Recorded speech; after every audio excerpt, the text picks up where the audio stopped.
Overview of photosynthesis. Photosynthesis is essential to all life on Earth. Both plants and animals depend on it. It is the only biological process that can capture energy that originates in outer space, sunlight, and convert it into chemical compounds, carbohydrates, that every organism uses to power its metabolism. In brief, the energy of sunlight is captured and used to energize electrons, which are then stored in the covalent bonds of sugar molecules. How long-lasting and stable are those covalent bonds? The energy extracted today by the burning of coal and petroleum products represents sunlight energy, captured and stored by photosynthesis almost 200 million years ago. Plants, algae, and a group of bacteria called cyanobacteria are the only organisms capable of performing photosynthesis.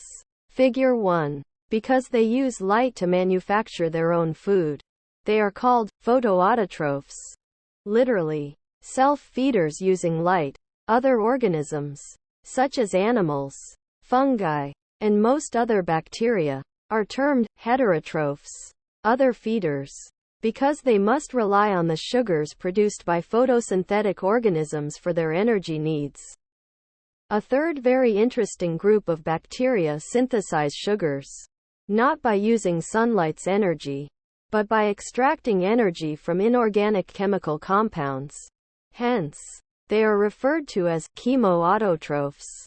The importance of photosynthesis is not just that it can capture sunlight's energy. A lizard sunning itself on a cold day can use the sun's energy to warm up. Photosynthesis is vital because it evolved as a way to store the energy in solar radiation. The photo part as high-energy electrons in the carbon-carbon bonds of carbohydrate molecules. The synthesis part. Those carbohydrates are the energy source that heterotrophs use to power the synthesis of ATP via respiration. Therefore, photosynthesis powers 99% of Earth's ecosystems. When a top predator, such as a wolf, preys on a deer, figure 2, the wolf is at the end of an energy path that went from nuclear reactions on the surface of the sun, to light, to photosynthesis, to vegetation, to deer, and finally to wolf. Main structures and summary of photosynthesis.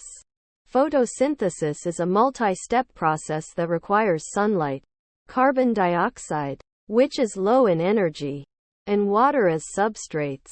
Figure 3. After the process is complete, it releases oxygen and produces glyceraldehyde 3-phosphate, Georgia 3P, simple carbohydrate molecules, which are high in energy, that can subsequently be converted into glucose, sucrose, or any of dozens of other sugar molecules.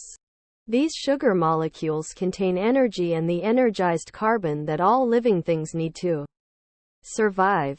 The following is the chemical equation for photosynthesis, figure 4. Although the equation looks simple, the many steps that take place during photosynthesis are actually quite complex. Before learning the details of how photoautotrophs turn sunlight into food, it is important to become familiar with the structures involved. In plants, photosynthesis generally takes place in leaves, which consist of several layers of cells. The process of photosynthesis occurs in a middle layer called the mesophyll.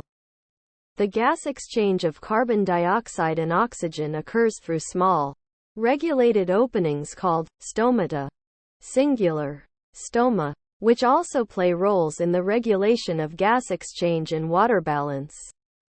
The stomata are typically located on the underside of the leaf, which helps to minimize water loss. Each stoma is flanked by guard cells that regulate the opening and closing of the stomata by swelling or shrinking in response to osmotic changes. In all autotrophic eukaryotes, photosynthesis takes place inside an organelle called a chloroplast. For plants, chloroplast-containing cells exist in the mesophyll. Chloroplasts have a double membrane envelope, composed of an outer membrane and an inner membrane. Within the chloroplast are stacked disc-shaped structures called thylakoids. Embedded in the thylakoid membrane is chlorophyll, a pigment molecule that absorbs light, responsible for the initial interaction between light and plant material, and numerous proteins that make up the electron transport chain. The thylakoid membrane encloses an internal space called the thylakoid lumen. As shown in Figure 5, a stack of thylakoids is called a granum, and the liquid-filled space surrounding the granum is called stroma, or bed. Not to be confused with stoma or mouth, an opening on the leaf epidermis. The two parts of photosynthesis. Photosynthesis takes place in two sequential stages: the light-dependent reactions and the light-independent reactions. In the light-dependent reactions, energy from sunlight is absorbed by chlorophyll, and that energy is converted into stored chemical energy.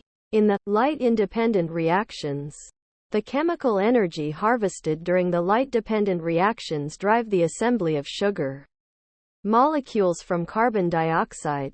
Therefore, although the light-independent reactions do not use light as a reactant, they require the products of the light-dependent reactions to function. In addition, several enzymes of the light-independent reactions are activated by light. The light-dependent reactions utilize certain molecules to temporarily store the energy. These are referred to as energy carriers. The energy carriers that move energy from light-dependent reactions to light-independent reactions can be thought of as full, because they are rich in energy. After the energy is released, the empty energy carriers return to the light-dependent reaction to obtain more energy. Figure 6 illustrates the components inside the chloroplast where the light-dependent and light-independent reactions take place. Everyday connection. Photosynthesis at the grocery store. Major grocery stores in the United States are organized into departments, such as dairy, meats, produce, bread, cereals, and so forth. Each aisle, Figure 7, contains hundreds, if not thousands, of different products for customers to buy and consume. Although there is a large variety, each item links back to photosynthesis. Meats and dairy link, because the animals were fed plant-based foods. The breads, cereals, and pastas come largely from starchy grains, which are the seeds of photosynthesis-dependent plants. What about desserts and drinks? All of these products contain sugar. Sucrose is a plant product, a disaccharide, a carbohydrate molecule, which is built directly from photosynthesis. Moreover, many items are less obviously derived from plants. For instance, paper goods are generally plant products, and many plastics, abundant as products and packaging, are derived from algae. Virtually every spice and flavoring in the spice aisle was produced by a plant as a leaf, root, bark, flower, fruit, or stem. Ultimately, photosynthesis connects to every meal and every food a person consumes. Section summary. The process of photosynthesis transformed life on Earth. By harnessing energy from the sun, photosynthesis evolved to allow living things access to enormous amounts of energy. Because of photosynthesis, living things gained access to sufficient energy that allowed them to build new structures and achieve the biodiversity evident today. Only certain organisms, called photoautotrophs, can perform photosynthesis. They require the presence of chlorophyll, a specialized pigment that absorbs certain portions of the visible spectrum and can capture energy from sunlight.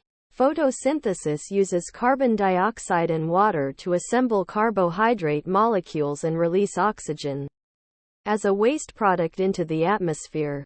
Eukaryotic autotrophs, such as plants and algae, have organelles called chloroplasts in which photosynthesis takes place, and starch accumulates. In prokaryotes, such as cyanobacteria, the process is less localized and occurs within folded membranes, extensions of the plasma membrane, and in the cytoplasm. Thank you for watching BookTube channel. Make sure to smash the like and subscribe buttons to receive notifications about new contents.